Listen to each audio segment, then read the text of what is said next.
is again. Hey everyone, welcome to the morning show right here on Main Street TV. Our sweet Adrian is out today. He's a little under the weather, so Cheryl is running the board and got a crash course. But it's okay, because between her and Dylan, we figured it all out.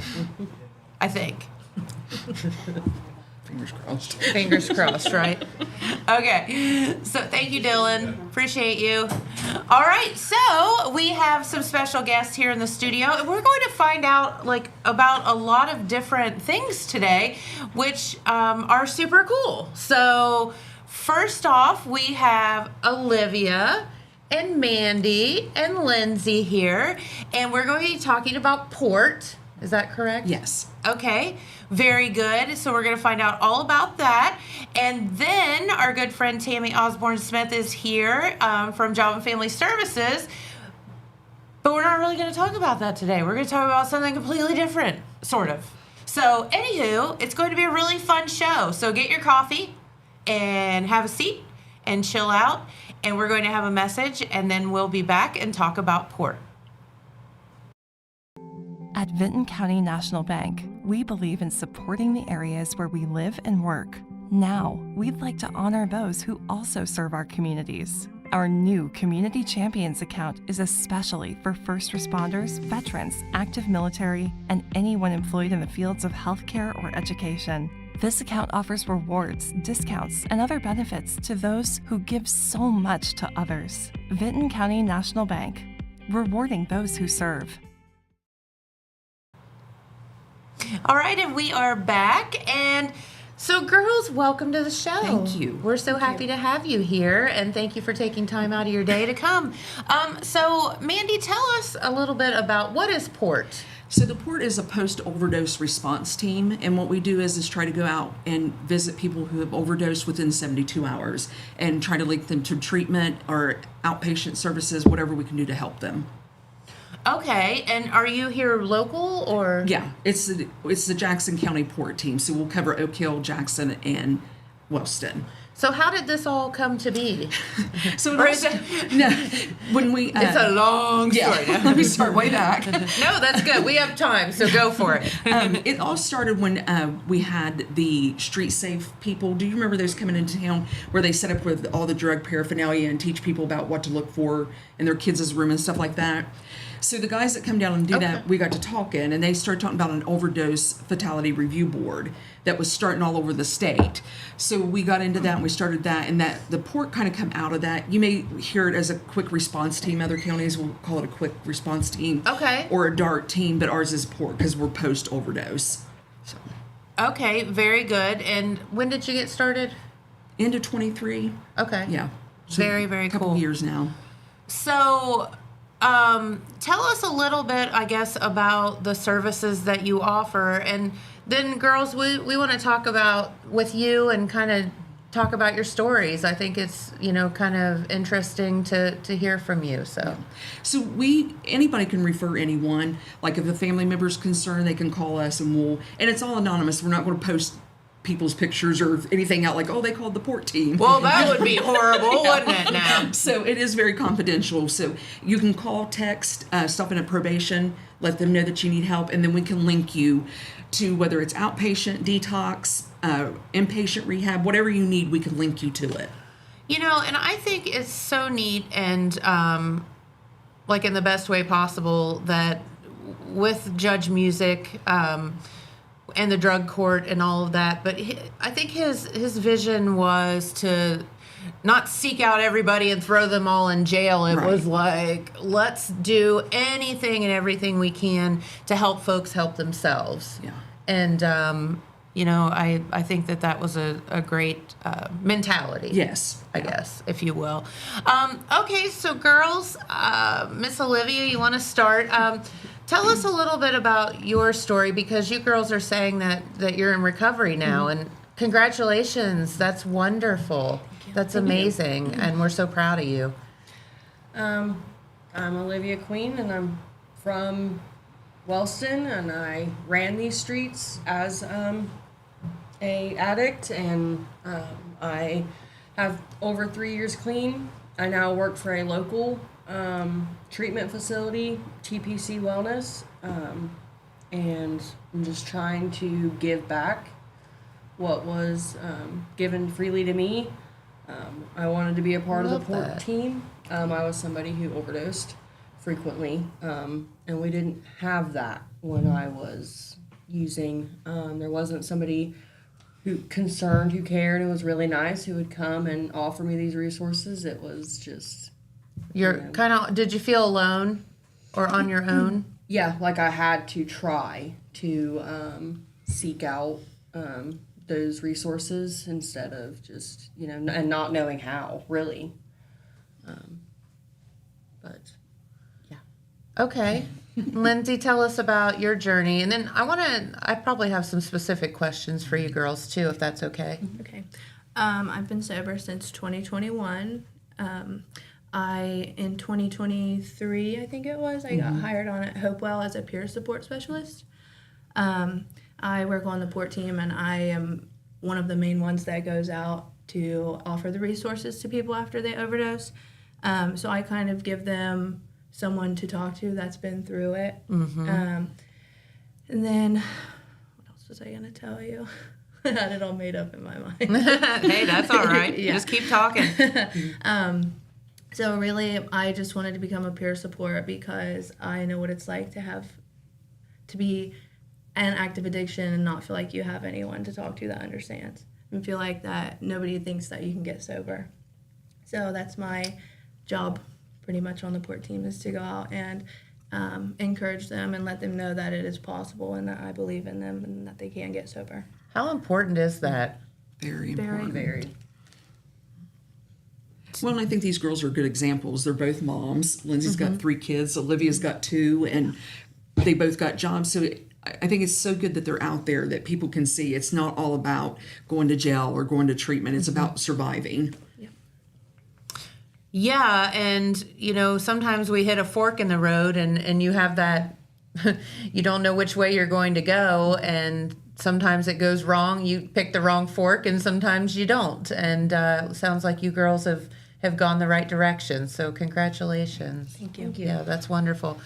So tell us, I know that there are people out there that say, I don't understand, we don't have a problem in this area. Let's address that for a moment. I think people kind of put their blinders on because it is so stigmatized that they don't want to admit that maybe they have an issue or a family member has an issue because of the judgment people get from it. Yeah. So I think people just kind of look away from it, and if it's not affecting them, Personally, then I don't need to worry about it. I feel like it's that way with a whole lot of things in society. If you're not personally affected by it, then it doesn't exist, or you just brush it off, or you don't care, or whatever. But I would struggle to think that there's not many people out there that haven't been affected by addiction in some way, from a family member, a loved one, a friend, somebody. Well, I think we look at addiction as just like opioids and fentanyl and meth, but an addiction can be to coffee, to energy drinks, to cigarettes. You it's are all so in there. correct. Yeah. Gambling. Yes, that's there's on the rise too. There's so many things out there, and you hear that term addictive personality, and I know I have a friend that stopped drinking, but I mean I see him going down these paths of everything extreme. So then it was weed, and then now it's working out, and it's this obsessive, which I guess I'd rather work out than alcohol or weed or whatever, but it's this excessive, this predominance to be addicted to something, It's a whatever coping it may skill. be.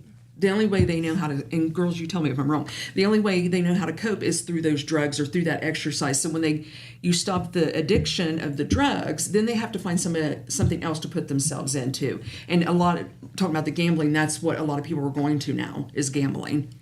I've always liked to say that I have an addiction to more. There's no discrimination. I like more. So whether it's food or hair products or whatever it is. Yeah, and if you pay really close attention, you can see where your addiction has presented itself. Whether, I decide that this week I really like French fries, and I'm going to eat French fries 3 times a day, and that's just something in my brain telling me we want more of it. It's like a reward system. Yeah, it's all about the dopamine. When it makes you happy, you want more of it.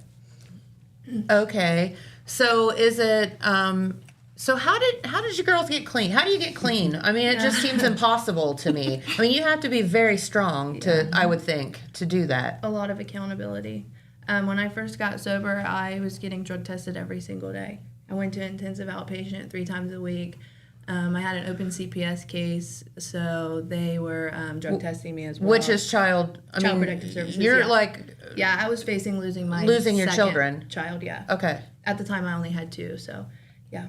They were drug testing me. I was 2 agencies here in Jackson. I was getting counseling services through them, so I was getting drug tested a lot. I had a lot of people checking on me every day, and just the accountability. Like, I knew that I was going to lose my kid if I didn't get sober. I really didn't have anywhere to live if I didn't stay sober, so I would be homeless again. Okay. I don't know, I was just very self-disciplined that time around. I think that's what it takes, self-discipline, accountability. Does it take like something in your brain like flips and you're like, I'm serious about this now? Like, Yes.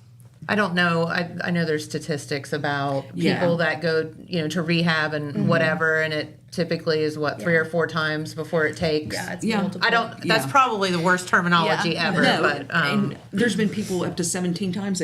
You'll see their stories that they went to rehab, and finally that 18th time, it's like Yeah. it clicked. Really? I've been to treatment, I think, like 7 times just off the top of my head that I can remember. Yeah. And I don't know, it was like a switch flipped. I was just ready for myself because I was tired and miserable, and I just did it that time. Okay. And is it a struggle every day to stay Sometimes. clean? Yeah, sometimes. Okay. You think so too? There's being staying clean in the community that you used in, and driving down the street and Seeing there's probably always triggers, right? there's probably not a gas station in this county that I have not used substances in, and now I've been in recovery for so long that a lot of the people that I used with are either dead or in prison. And that's the reality of it. Really? And Because there's pretty much 2 things that are going to happen to you, right? yeah. You're either going to get recovery or you're going to die. Yeah. It's those. Yeah. Or That's your prison. fork to choose from. Yeah. Do you want death or do you want to live? Yeah. I mean, it sounds so simple. It does, yeah. But when you're in that, a lot of people in an active addiction have mental health diagnosis, and maybe it's psychosis or whatever. And when you're in that, you're not thinking about that death side of it. You're thinking about, I can't do this anymore. And I think a lot of times it's not an intentional overdose. It happens and nobody's there to help you. Nobody has Narcan, that kind of thing. So we've really been saturating the county with Narcan. Well, let's talk about that then for a moment. And, I hear a lot of people say, and the health department's been here numerous times. We've actually shown like how to administer it and that kind of stuff. And, the people that say, well, why are you saving these people? They're, whatever. And I don't say that, but you hear that. I'm sure you all have heard that in the community. And how important is Narcan, and what can it do? It's very important. It saves lives. It is for opioids. So, there are new drugs out there that it doesn't work on, but for fentanyl, Oh, God, there heroin, are? Yes. Great. Yeah. Fentanyl and heroin overdose, they reverse the overdose. It's really important. I think the one at the dispenser at the police department is going to be utilized a lot by family because a lot of people keep it because their family member uses. Because they know somebody. Yeah. Okay. So, a lot of these people, they're someone's son and daughter, and they don't want to lose their child or their mother or their brother. So we're just saturating the county, like she said, with Narcan. Well, and I think just looking at these two, how many lives they've probably changed just in their recovery. And if we didn't get them what they needed and kept on with them, what would have happened to those people that they saved? So you got to look at it. I know that's the stigma is a lot of what we're trying to break as well too. Because people want to compare the Narcan to insulin or EpiPens or stuff like that.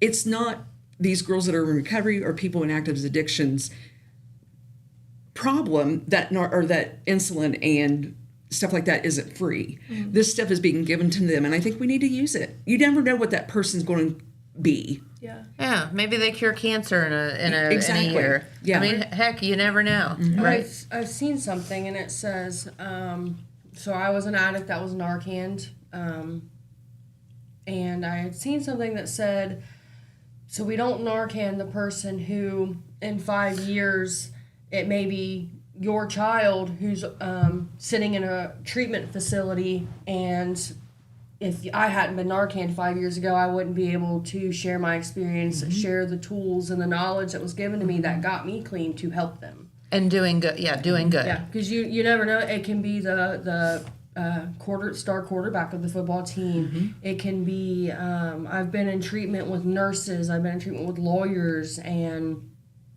people you would have never imagined who would suffer from addiction.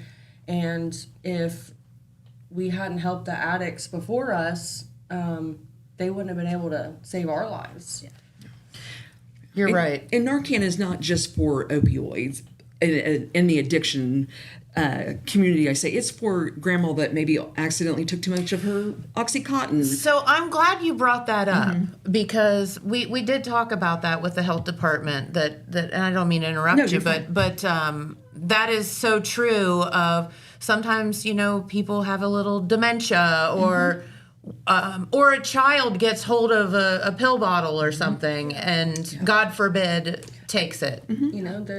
It's an unfortunate reality that there are children who are doing that, or they're getting into substances that are around them that they have no say in whether they're in a safe environment. So we're just gonna not save the innocent children. Some little baby that I mean I can't make that argument to not have Narcan around. No way. So I'm going to ask you some tough questions. I know you just love that. So I guess for me, and not have ever done any of the, drugs that people have been addicted to, there's like one day that you just chose to start, right? Or is choose to start the wrong word? How does it begin? And I know everybody's story is different. I mean, you don't really think that you're going to become addicted. So, I mean, mine started, I was hanging out with people that were partying, using substances like just to have fun. And it started less like with alcohol and weed, but eventually, people come around and they have Adderall or cocaine, and something just changes in your brain and you just can't go without it anymore after you start.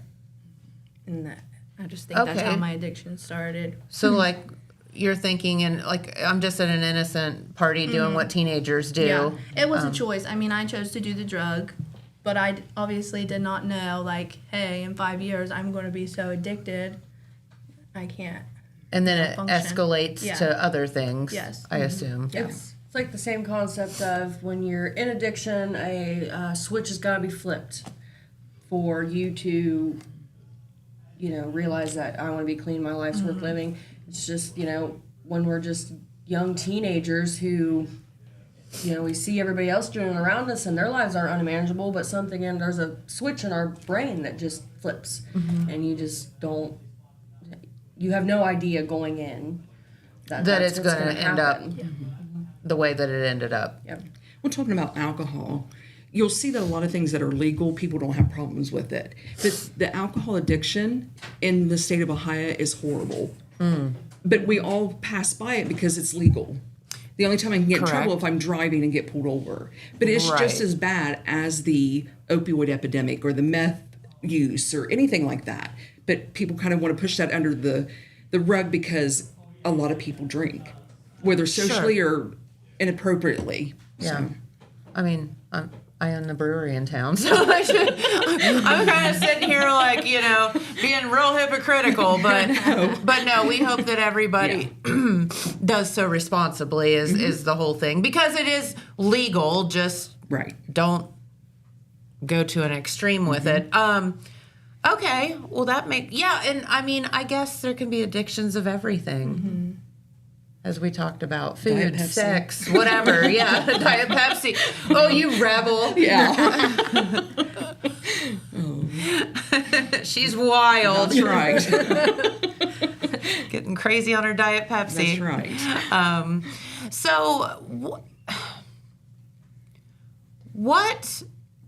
What is, so say someone is you a few years ago.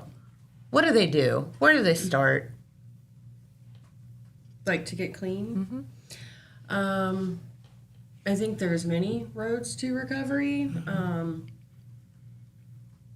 The probation department, Judge Music, put the fear of God in me, and I could see that. I knew, like in my personal experience, you're gonna keep going to jail. I was told, Which I'm assuming is not real fun. no, it's not. No. It's terrible food. It's Yeah. a terrible bed. It's Don't get cold. fries 3 times a day. No. And pretty much just the fear of incarceration. It wasn't even the fear of death. It was just the fear of incarceration, where I was going to have to lay in a jail cell and I was going to have to be sick. It's not comfortable. Put me in treatment.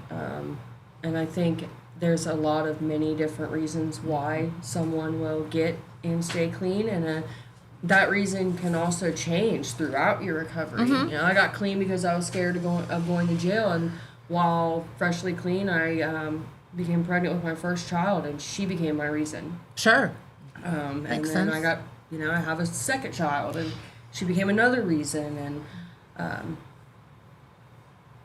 there's just many ways that you can get there, whether it be family or jail. There's a lot of negative talk about our probation department, but I can promise you that they will help you. They will fight for your life. Like literally to a fault, we'll Yes. try to help you. Yes. Yeah. Yeah, and we're even willing to take you to probation. If you're scared going in there talking to your PO by yourself, one of us will take you and go with you. Yeah. It's not the probation's department. It's not the court's goal to just lock everybody up. Listen, there's no room at the inn, so that's why all of this drug court stuff got started with Mark Music, is because of that. He just wants to help people.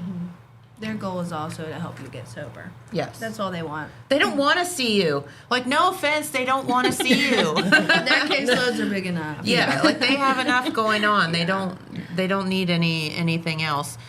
All right. So, how does somebody contact Port then? So we've got a Facebook page out there, Jackson County Port. Then we have an email. It's jacksonport8@gmail.com. And then you can get a hold of me at 740-418-6907, or call the TPC or Hopewell, any of the agencies you can call and just to get help. Or if you want the Port team, you can Call use the court. Say, Yes. I need help. Help.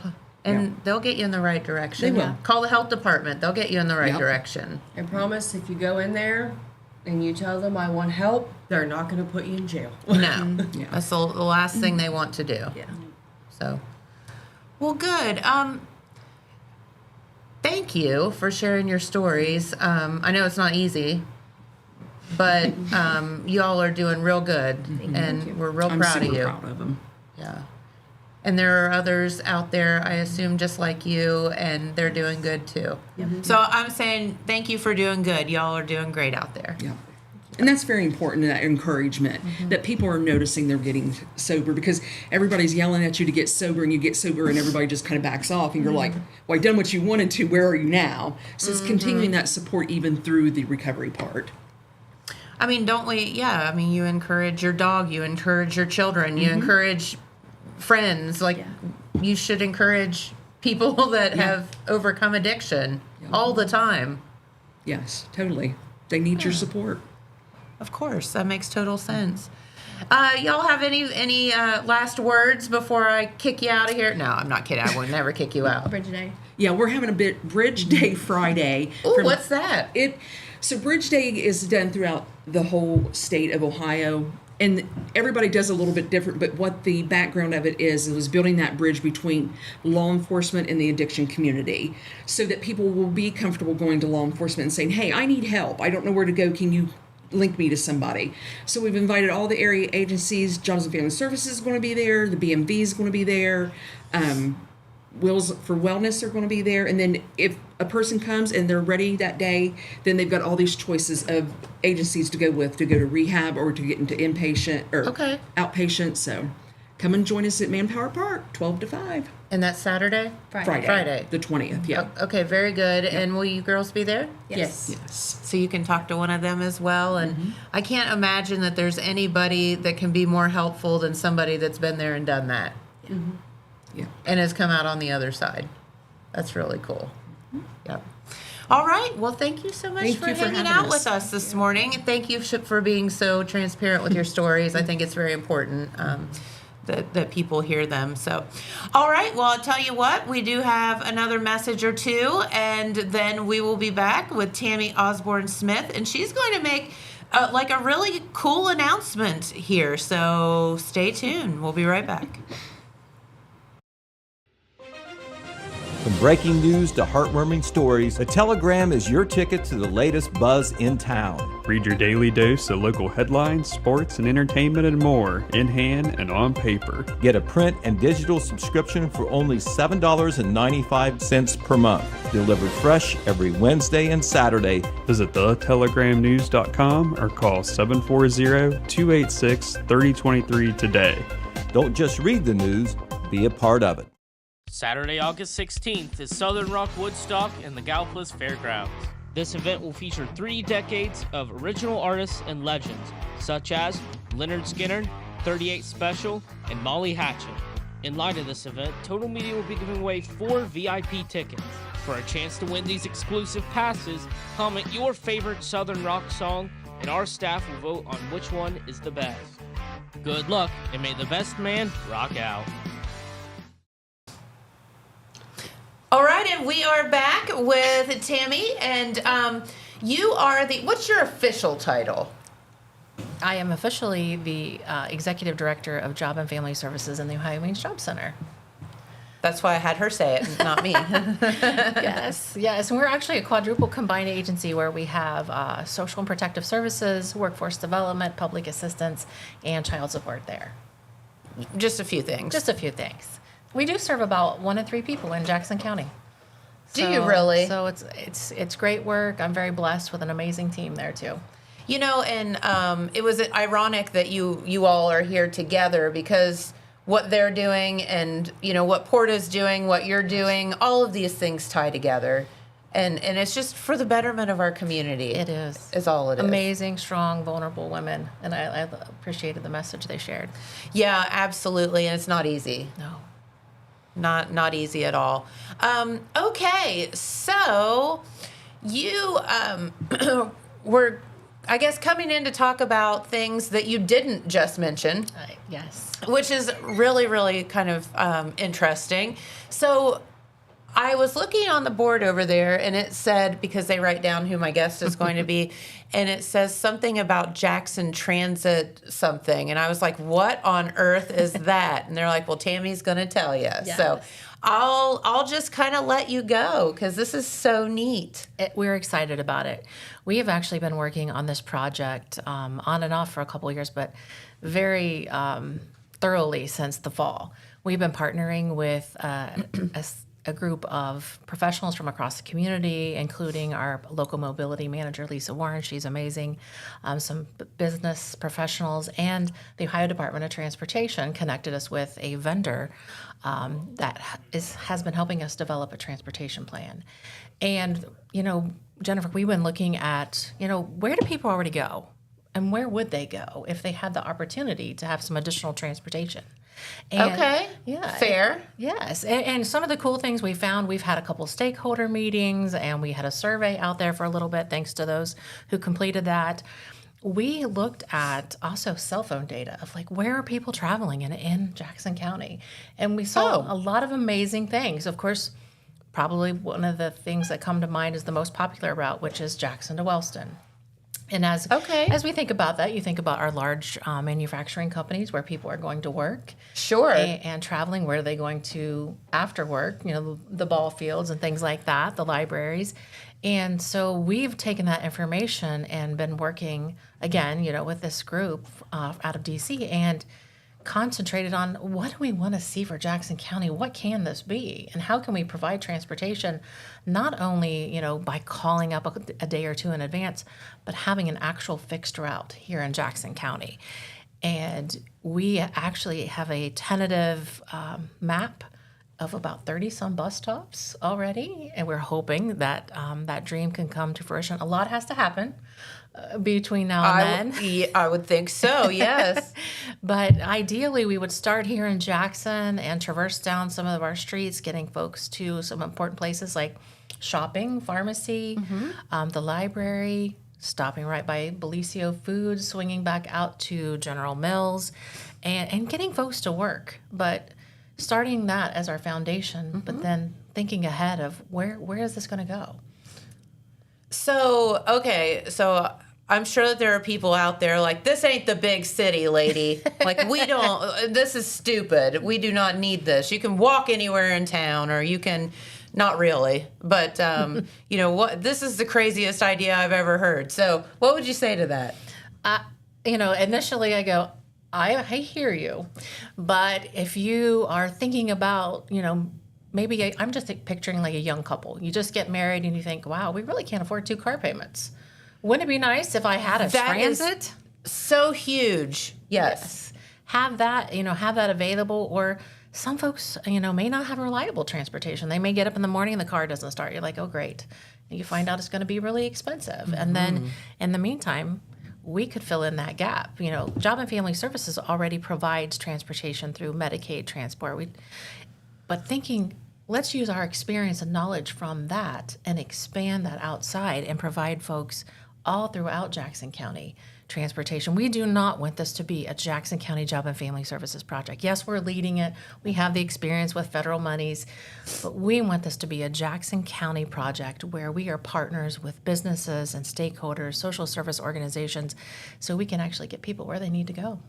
You know, that's amazing. And I was just sitting here thinking about like what the need would be. Obviously, getting to, you know, in Jackson, the downtown could be a stop, or one end of the downtown and then another end of the downtown, and then if you can walk or whatever. But certainly grocery stores, certainly pharmacies, big box stores, things like that people need to get to all the time. They do, and we think about, you know, Wellston has just lost their pharmacy. Yes. And those folks, you know, maybe they don't have a car and now they can't just walk down the street to their pharmacy. They need to actually they can't get walk out. to Jackson to Walgreens, because I think that's the alternative at this moment. I think so too. So yeah, that puts a damper in things. It does. And, you know, it's going to be a slow start. We're going to ask for a lot of grace, a lot of patience, but what we're looking forward to is being able to have that curb to curb, and we're also going to have the opportunity for local businesses and partners to adopt a stop. And we're looking at currently potentially having about 30 bus stops throughout Jackson County, and businesses can, you know, show themselves and say, this is, you know, how we're going to support this. We can also get some federal and state dollars to help support that too. Well, that's what I was going to ask is, you know, you're sitting here, okay, lady, yeah, that sounds real great, but how are we going to pay for this, you know? It's a big lift, I will say. You know, through our local work, we have been working with the Ohio Department of Transportation. We have already applied for some grant funding there. We've actually applied for 5 vehicles and are hopeful to get them at, you know, fingers crossed, we should find out in a few weeks. But it looks like that's going to be our starting fleet. So to have those and getting those dollars through locally is about 30%. So 30% of, you know, what this is going to cost. And it's going to cost about $1.1 million a year to operate a transit system just with 5 vehicles, because you have to think. Oh my there gosh. are driver costs, there's insurance, fuel. That's a huge cost for everybody. Another reason we need transit, though, to offset that cost. For sure. Our local community is feeling. So one of the things Job and Family Services is committed to doing is helping with that investment, but we definitely need other support. I actually have a colleague in Appalachia, and they've been operating their transit system for about 16 years, and they have 32 contracts in their community with employers and providers of all kinds of sorts, everything from mental and behavioral health to just social service agencies that serve people. So thinking about that partnership, how much we could grow this in just a short period of time. And I've always had the philosophy, and I don't know, just because we live in a small town doesn't mean we need to think small town and not have big city things. So, and I mean, restaurants and stores and shops and all of the niceties. Now, maybe not as many, Sure. but we should still have nice things, and we should be proud of our community, and public transportation is one of those things that we should have. Absolutely. Can you imagine being able to, meet your friends and know that somebody's already going to take you home, but you don't really need to take your car because the bus is already stopping at the restaurant, or Right. the downtown is having an event and you just want to stop by, but you're going to come home with somebody in your family. It might not need to have the necessity of a two-way trip, but maybe it's going to just get you there one way. We're trying to get people to think outside of the box too. Oh my gosh. Love that. It is a lot, but look at what amazing things have happened in our community over the last my gosh, decade. yes. I mean, your own businesses, the growth that we have here in Jackson, and thinking about starting small, but eventually, taking this all the way to where we can support tourism and travel. And, are you stopping in Jackson County? This is what we can offer, and have that transit Absolutely. route already in place for folks. And I was just thinking about, I know, I have some friends from college that they like to come down here. They have fun, and, but getting 8 girls going in a direction in a vehicle is kind of hard because, everybody's kids are kind of grown now. Nobody has the minivan anymore and whatever. And it's like, if you could, instead of having to take 3 cars to go do something, you could just jump on the bus and go. That would be so cool. That would be fun. And you wouldn't have to worry about anything. Just get yourself on the bus. Exactly. Yes. So let's talk logistics. What will the bus be like? Is there a bus pass? How does all of this work? And of course, initially, it's not going to be, everyone's probably thinking, the big bus that you see. It's not going to be a COTA bus, Yes. okay?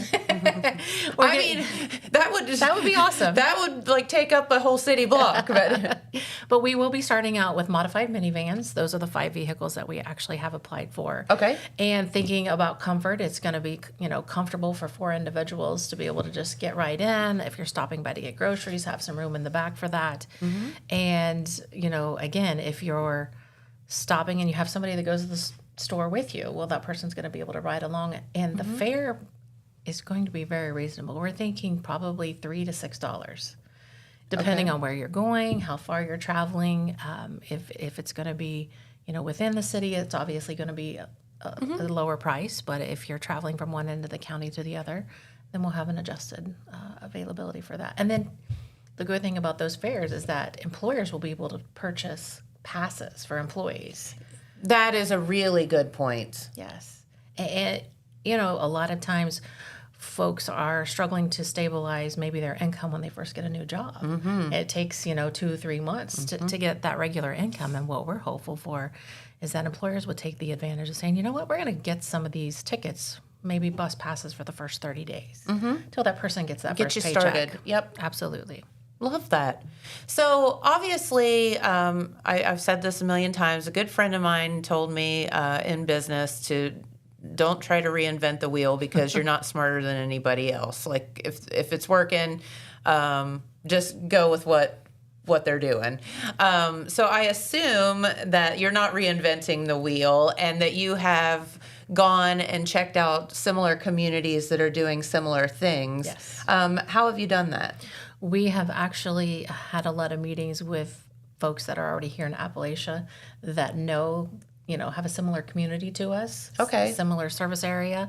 And we've met with them, gone through some of their policies, procedures. What would you have done differently? That's the first question. What did you mess up on so we don't? Yes. Yeah. And fortunately, we have a couple of river counties that are just slightly ahead of us in this process.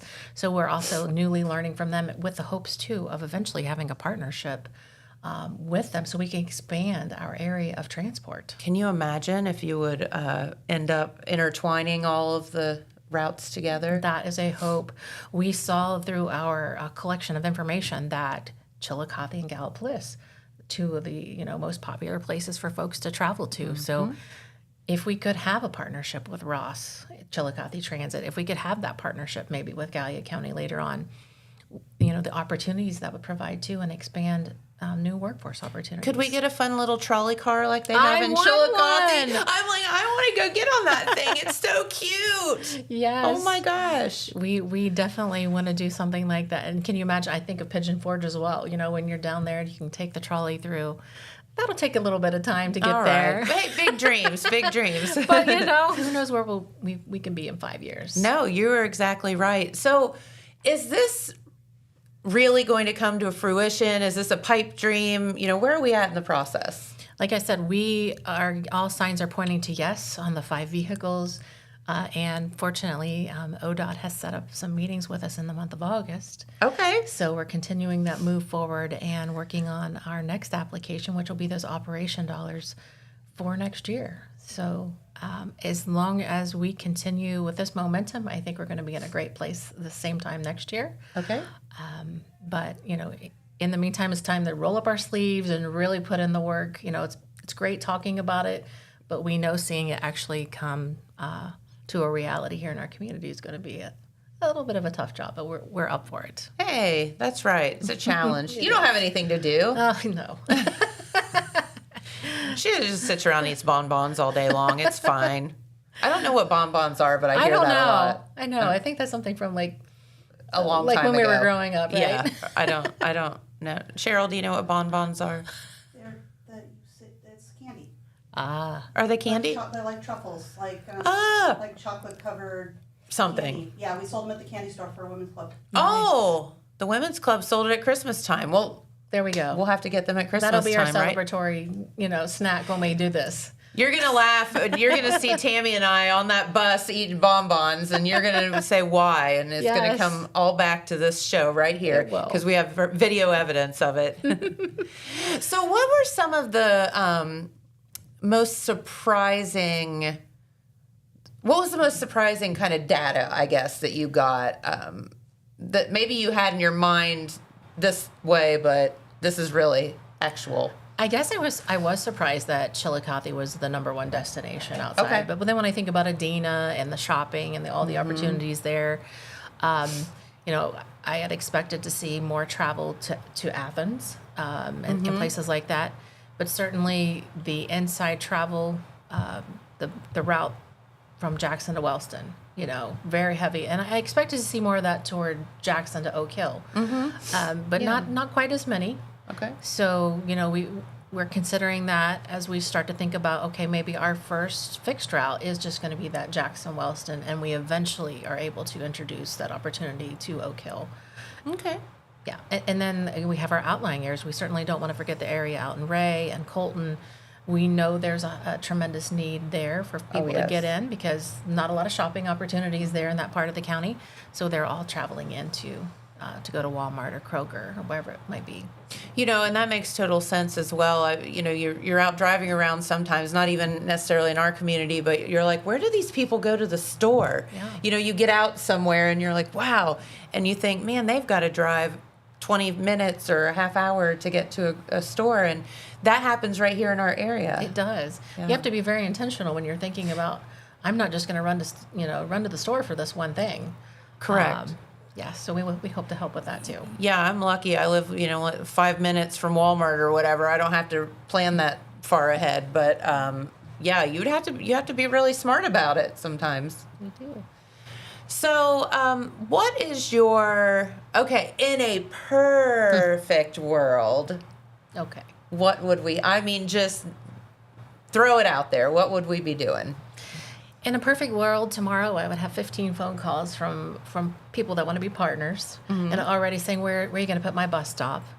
But Love that. Yes, but getting those vehicles, having that approved, getting our operational dollars approved. Of course, we have to hire staff and operate a call center. In that perfect world, though, we would be able to see somebody get picked up at bus stop number 1 and get to their place of employment on day 1. That might not happen on day 1, but in a perfect world, that's where I'd like it to be. That would be cool. And I know you've mentioned, and you did just now, community partners of maybe sponsoring a bus stop. Can you talk about your vision for that? Sure. It's some communities call it Adopt a Stop. And it's like just that? It is. It's just very simple, and it's just basically a concrete pad. Of course, if anybody that's cruised through Chillicothe or Columbus, you see those little bus stop signs. But in addition to that sign would be that sponsors, representation there. And what a great way to tell your employees, hey, we've got you. I'm out here. We're supporting you, or some of our community businesses that people don't always think about. There's your name right on Front Street or Main Street in our occasion, and getting that attention just to show this is what we're doing for our community. A bus stop is typically a few $1,000s depending on that concrete pad. It's some labor work. Put into that. So we're hopeful to work with the mayors on this. I haven't met with them yet, so they're going to be like, oh, thanks for sharing that with our community. No, they're always great to work with. They are. So that will be in the fall. We'll be doing a lot of work and conversations with them. Okay. Yeah, because you have to have almost, a bus stop. You do have to have like the big city bus stop. You have to have a place where people can go out and get out of the weather. And one of the things, it's a requirement, you have to make sure it's safe, that the curb is accessible. It has to have certain parameters. We know policy. That's what we do at our agency. Yes, for sure. So you start digging in, and there are certain requirements, and we absolutely want to make sure it's safe for folks. So those will all be goals that we're going to be working on this fall. Are there like little prefab bus stop enclosures that you can get? Or? There are some of those, and we actually don't have to have those at every stop. You can just have that little concrete pad, as long as it fits through the curb and you can get on up and down on it safely. So, but if folks want to help us get those, that will be amazing. Yes. All right. So if someone's listening today and they say, you know what, I want my own bus stop. I want to be the bus stop person. Yes. How do they do that? Give me a call. I'm going to give you my direct desk line here. It's 740-688-4133.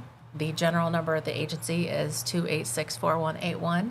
But certainly you can direct message us through social media and let us know, your thoughts. Perhaps you just have an idea. We are still developing this. I have, in doing this show for so many years, our viewers have the best ideas. And even having the restaurant and the brewery and all that stuff, guests have the best ideas. Yeah. Sometimes. Sometimes you're like, no, absolutely not. But no, people, all our brains work in different ways. So if you do have an idea or a thought about public transportation, or maybe you've moved here from another like city that's doing it already, and you have some thoughts. Absolutely. Please let them know. What are the? I was thinking back to our former conversation. What are some of the things that people have learned not to do? Did you hear any of those? Not to think that you're going to be able to do everything on the first month that you open your service. Don't make promises you can't meet. Got you. Yes, and I think that's, all the things I'm talking about. I know it's really hard to be patient and wait for them to happen maybe in 9 months into the project. I'm even that way, because I've thought about it for so long. I want it to work. But, sure. And then also making sure that you have adequate staff that are well prepared. Make sure your call center is already standing up and ready to take those calls so you don't have any double bookings, Be prepared for a backup driver just in case somebody does call off. And for those services that operated during the pandemic, they ran into a lot of barriers. So a lot of things to learn from there too. Yeah, for sure. Absolutely. Well, I'll tell you what, we have a few minutes. Let's talk about some of the other things, other hats that you wear at your place. A lot of different hats. We, of course, I mentioned, we have social and protective services. We operate that's actually our largest department now, Jennifer. We have a lot of caseworkers, and I want to tie it back to your former guests, that were just here hearing Olivia and Lindsay talk about. Yes. We have our Ohio Start program and an amazing team there. They work with families that are struggling with substance use disorder and trying to overcome that. And back to their point, we find that peer mentors are the most amazing impact and have the most amazing impact working alongside of our caseworker in there, helping the families on a weekly basis and getting those families back out there where they can stand on their feet, get back to work, keep their kids. It's a very, very long journey. And like I said, I appreciated the comments they had. Yep. A lot of work goes on at the agency. Like I told you before, I'm very blessed with an amazing team. Yes. We, in serving 1 in 3 people in the community, a lot of those folks are the elderly. A lot of that involves children. We have a lot of kids. I don't know if you know this, but about 52% of the kids in the state of Ohio are born on Medicaid. And so people always stop and think, wow. Yeah. No, I did not know that. Yes. So we have the opportunity to help support a healthy well-being right from the very beginning and get those kids started off on the right foot. And transitioning all the way to the other end of life, adult protective services. Okay. Yeah, and one of the things I do want to mention, we're seeing, it used to be that self-neglect was the number one reason that we would get involved with adult protective services. But now what does that mean? That means perhaps somebody that's just not been able to really care for themselves in the way that they did 10 years ago. Neglecting their health and maybe not getting to the doctor, not getting out, staying in bed too long, and start to have an abundance of health issues from that. But one of the things we're unfortunately seeing now is exploitation, and that financial exploitation. So, people taking advantage. Oh, that's the lowest of the low. It is, and it kind of sneaks up on people. They don't realize it's happening as it starts to occur. So we are very fortunate to have some folks here in our banking industry that are, keeping an eye out, as well as other organizations for folks. But keep an eye out for your neighbor, make sure they're not being taken advantage of. And when in doubt, give us a call. So could you because I know there are people listening who are like, what is she talking about? Could you give an example of what you mean? I know what you mean. Sure, but I will get detailed. Yeah. Let's say somebody has this long-time neighbor down the road, never really took interest in the person maybe, and suddenly they start to show up in their life. And then, when the kids stop by, they notice maybe the medication's missing. There's a few checks missing out of the checkbook. And sometimes it comes across as very innocent. Well, I gave them money for this, gave them money to help repair their car. But then it starts to become a pattern. It's more than just a one-time kindness of the heart, helping somebody out. And we're all prideful. It's very hard to come to terms with the fact that you might have been taken advantage of. Sure. So, very tough conversations, but it's very important for us to help protect. Folks worked a really long time to save their money, and we want to make sure that we help them. You are correct, and it can be gone in no time. Just a blink. Yeah, yes. Absolutely. And unfortunately, it does happen. It does. And it's not okay. It is absolutely not okay. And we have an amazing team that can step in and walk folks through, help a family walk through the steps that are needed, and sometimes the intervention of the courts are needed for that. Okay. Yeah. But you're a good starting point. We absolutely are. And you know what? Maybe something is going on, maybe something isn't, but give that call, make that call to have it investigated. Absolutely. Because you don't want it to be something and then you didn't do anything. And the same, yes, that comes to mind. We would not, we would not push anybody away who's trying to help somebody. That's what we're there for. Sure. And the same with children, the same with anyone. Yes. And, with Children's Services, that team, of course, we've not been immune to any of the workforce struggles that are out there. Sure. But we just hired a couple of new, and, that training is constantly going on, communicating. And the most important thing is the well-being of a child and the safety. So again, when in doubt, make sure that you're letting us know what's happening. And we want to help folks. We want to help our community, and we want to make that difference. But understand also that there are rules and there are laws, and Yeah, we can't just walk in. Yeah, you all have to follow the proper procedures as well. We do. So don't get on Facebook and Please no. And then, that child has to live with that information Yes. out there forever. Yeah, it's wild. Some of the stuff that you see. So grow up. How's that? Yes. But no. Again, if you're in doubt, contact Job and Family Services. And, I think there are a lot of people, if you've been injured at work and you can't work for a moment and you need like a short-term assistance. Sure. I mean, there's all kind of programs out there to help people. There are. If you just ask. Absolutely. And, we're thinking of with Pixel closing and that 826 individuals are going to be impacted. We are supporting that in partnership with Ross County.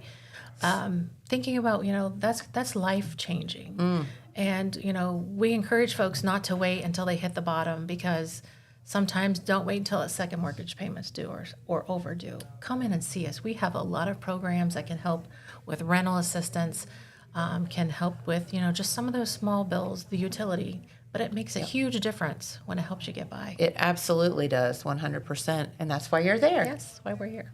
What a rewarding job you must have, and thank you for doing all that you do. Well, thank you. Because leading the ship is not necessarily the easiest job in the world. Well, thank you for saying that. Yeah, you do a great job. So, well, thank you for spending your morning with us. This transportation thing is super exciting. So, as soon as you find out any news, would you please let us know? We will. We'll come back with the great news. Absolutely. Please do. All right. Well, I'll tell you what, we do have to get out of here for the day. So, Cheryl, you did great. We got started and she did great. All right. Well, I'll tell you what, we'll be right back here tomorrow. Thank you so much for tuning in, and we'll see you then. Bye-bye, everybody.